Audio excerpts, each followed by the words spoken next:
न्यायियों की पुस्तक 3 अध्याय। कुल वचन 31। कनान देश में रह गई जातियां। इसराइलियों में से जितने कनान में की लड़ाइयों में भागी न हुए थे, उन्हें परखने के लिए यहोवा ने इन जातियों को देश में इसलिए रहने दिया कि पीढ़ी पीढ़ी के इसराइलियों में से जो लड़ाई को पहले न जानते थे वे सीखे और जान ले, अर्थात 5 सरदारों समेत पलिश्तियों और सब कनानियों और सिदोनियों और बाल हेर्मोन नामक पहाड़ से लेकर हमात की तराई तक लबानोन पर्वत में रहने वाले हिब्बियों को।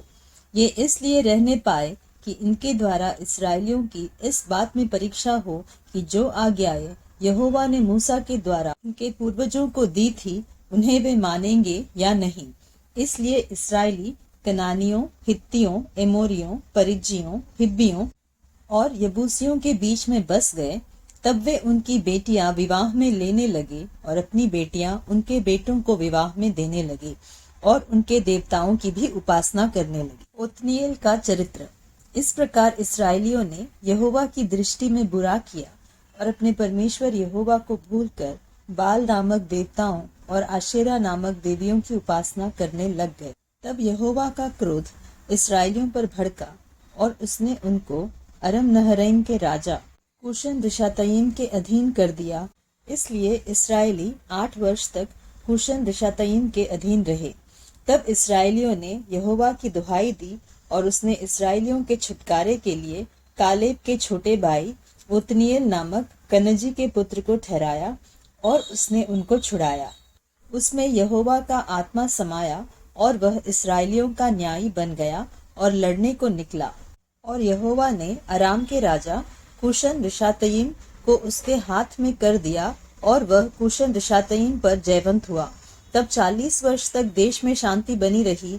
तब कनजी का पुत्र ओत्नीएल मर गया। एहूद का चरित्र। तब इसराइलियों ने फिर यहोवा की दृष्टि में बुरा किया और यहोवा ने मोआब के राजा एग्लोन को इसराइल पर प्रबल किया, क्योंकि उन्होंने यहोवा की दृष्टि में बुरा किया था। इसलिए उसने अम्मोनियों और अमालेकियों को अपने पास इकट्ठा किया और जाकर इसराइल को मार लिया और खजूर वाले नगर को अपने वश में कर लिया। तब इसराइली 18 वर्ष तक मोआब के राजा एग्लोन के अधीन रहे। फिर इसराइलियों ने यहोवा की दुहाई दी और उसने गेरा के पुत्र एहूद नामक एक बिन्यामीनी को उनका छुड़ाने वाला ठहराया। वह बेहत्ता था। इसराइलियों ने उसी के हाथ से मोआब के राजा एग्लोन के पास कुछ भेंट भेजी। एहूद ने हाथ भर लंबी एक 2-धारी तलवार बनवाई थी और उसको अपने वस्त्र के नीचे दाहिनी जांघ पर लटका लिया। तब वह उस भेंट को मोआब के राजा एग्लोन के पास, जो बड़ा मोटा पुरुष था, ले गया।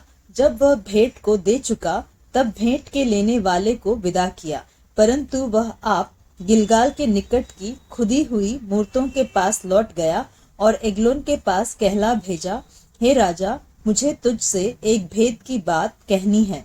तब राजा ने कहा, थोड़ी देर के लिए बाहर जाओ। तब जितने लोग उसके पास उपस्थित थे वे सब बाहर चले गए। तब एहूद उसके पास गया। वह तो अपनी एक हवादार अटारी में अकेला बैठा था। एहूद ने कहा, परमेश्वर की ओर से मुझे तुझसे एक बात कहनी है। तब वह गद्दी पर से उठ खड़ा हुआ। इतने में एहूद ने अपना बायां हाथ बढ़ाकर अपनी दाहिनी जांघ पर से तलवार खींचकर उसकी तोंद में घुसेड़ दी और फल के पीछे मूठ भी पैट गई और फल चर्बी में धंसा रहा, क्योंकि उसने तलवार को उसकी तोंद में से न निकाला, वरन वह उसके आर पार निकल गई। तब एहूद छज्जे से निकलकर बाहर गया और अटारी के किवाड़ खींचकर उसको बंद करके ताला लगा दिया।